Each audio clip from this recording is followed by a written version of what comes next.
World project was set up to listen to people with learning disabilities and help us to be more involved in shared decisions about our healthcare. At our focus groups, people told us what was helpful for them at an initial assessment. When you are referred to a community learning disability team, one of the professionals will contact you to arrange an appointment. Thank you, Sarah, for telling me so much about you. Our role play shows a psychologist doing an initial assessment, but it could be done by any professional in the community learning disability team. The assessment could be at your home or at a clinic, depending on what's best for you.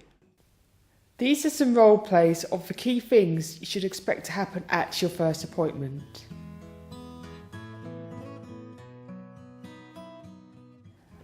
Hello, Sarah. My name's Jane and I'm a psychologist. Now, your GP has asked us if we can look at ways in which we might be able to help you. So I'm going to spend some time today getting to know you. Okay.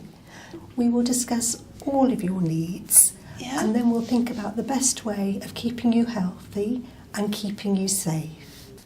That's understandable, yeah. Okay.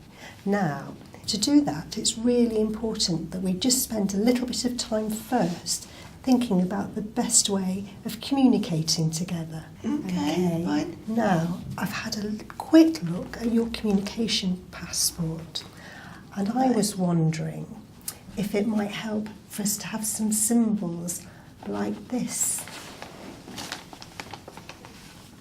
Do you think those would be helpful? Yeah, this one, like, thumbs up, that one. Yeah. All over the world, it's got special needs. And they might be helped by these. That's really, really important to know. But I'm going to say that today is just about you. Oh. Okay, so this is our time to think just about you, Sarah. Now, I can see that you've already written some things down. So shall I have a little bit of a look through this? Yeah, go ahead. And shall we also remember that it might be useful for us to write some things down as we ask some of the questions today? Yeah. And then right at the end, we'll have a think about the ways that we can help you to keep you healthy, but also that you can do all the things that you want to do. Yeah. Now, sometimes we need a bit of extra support to do that. So it's really great that you've brought along someone with you today. Do you want to tell me who you brought along? This is Karen, this is my key worker. She supported me. She's there when I need her.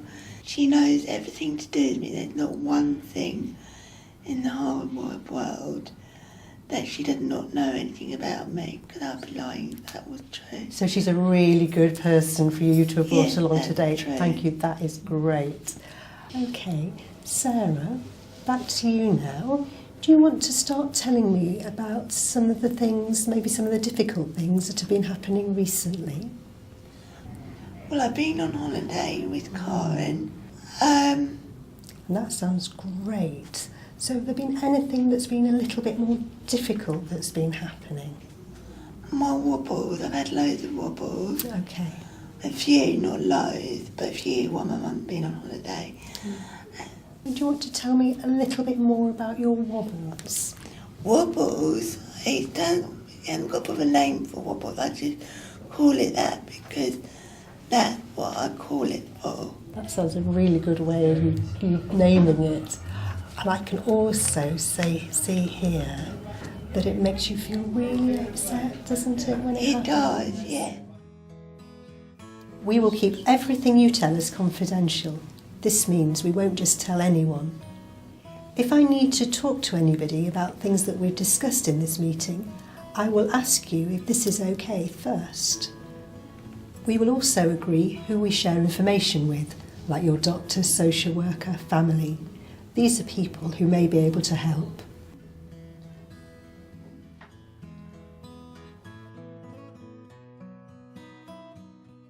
We've been told we need to be a bit more involved in Sarah's care. What does that mean? That's a really good question. It means that, well, if we've asked you to fill in any paperwork before a meeting, come along with it fully completed.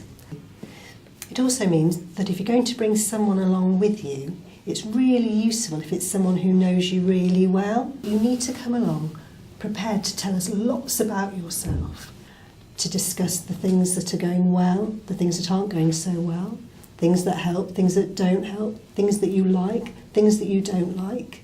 So we really get to know you as a person.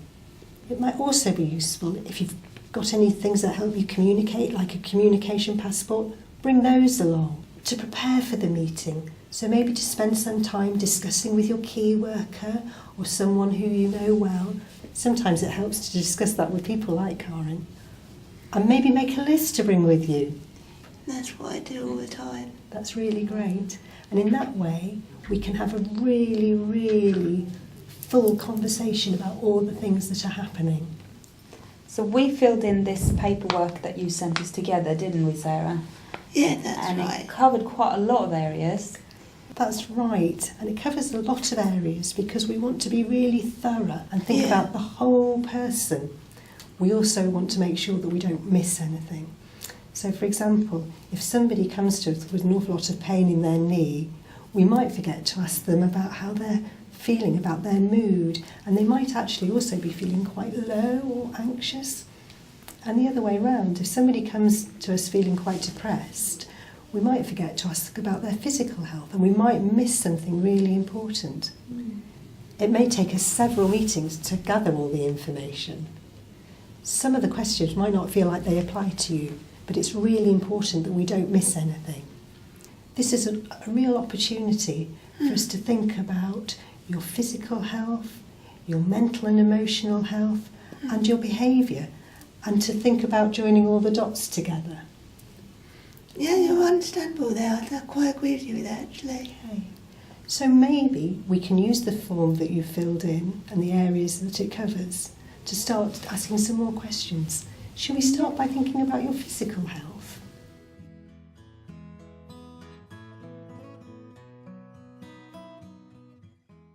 Thank you, Sarah, for telling me so much about you. It was especially interesting to realise that your wobbles or anxiety might be linked to your stomach pains, and actually that might be due to the fact that you're on epilepsy medication. So now that we have all of that information, let's think about the best care plan for you. We talked about visiting the GP to get your stomach checked. That's right, yes, I have. And I can come with you to that one, Sarah. That would be nice, Colin. Okay, so let me write that down in your care plan. Okay. And then you also said that the last time that you were feeling very anxious, that medication really helped. So let's make you an appointment to see the psychiatrist as well. That'll be fine, yeah. Okay, so I'll write that down too. Okay. Well, I think that sounds really nice and clear, Sarah. What do you think? Yeah, that will be good. Yeah? Yeah. From all of this information, we can put together a plan to keep you safe. This is called a risk assessment. It's usually a long, complicated form, but we can put a summary or a short version in your care plan. Some people can understand their care plan and agree with what is in it. Some people will need extra support to do this. Some people need people who know them well to make this decision for them. This is called a best interest decision.